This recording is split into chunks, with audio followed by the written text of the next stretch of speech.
Akhil Akkineni hit కోసం ఎంతో కాలంగా ఎదురు చూస్తున్నారు. ఇండస్ట్రీకి వచ్చి దాదాపు 10 ఏళ్లైంది. కానీ ఇప్పటికీ ఒక్క సాలిడ్ హిట్ కూడా అతని ఖాతాలో అయితే లేదు. ప్రెసెంట్ ఈ కుర్ర హీరో ఆశలన్నీ లెనిన్ సినిమాపైనే ఉన్నాయి. కిరణ్ అబ్బవరానికి కెరియర్ లో వినరో భాగ్యం విష్ణుకథ లాంటి మర్చిపోలేని హిట్ ఇచ్చిన కిషోర్ అబ్బూరి ఈ సినిమాకి దర్శకత్వం వహిస్తున్నారు. ఇప్పటికే రిలీజ్ అయిన పోస్టర్స్, గ్లిమ్స్ గట్రా ఆడియన్స్ లో మామూలు ఎక్స్పెక్టేషన్స్ అయితే బిల్డ్ చేయలేదు.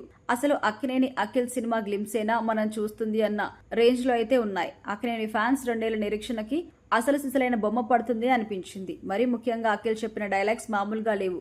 ఈ సినిమాలో అఖిల్ కి జోడీగా శ్రీలీల నటిస్తుంది. మనం ప్రొడక్షన్ బ్యానర్ పై అక్కినేని నాగార్జున ఈ సినిమా నిర్మిస్తున్నారు. కన్నకొడుకు కోసం సినిమాలో నటించడానికి రెడీ అయిపోయారు. విలన్లకి విలన్ గా నటించడానికి సిద్ధమయ్యారు.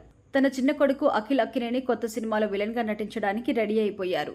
అయితే అఖిల్ అక్కినేని హీరోగా నటిస్తున్న లెనిన్ సినిమాలో నాగార్జున ఒక స్పెషల్ రోల్లో కనిపించబోతున్నట్టుగా తెలుస్తోంది. అది కూడా కాస్త నెగిటివ్ షేడ్లు ఉన్న రోల్ అని కూడా తెలుస్తోంది.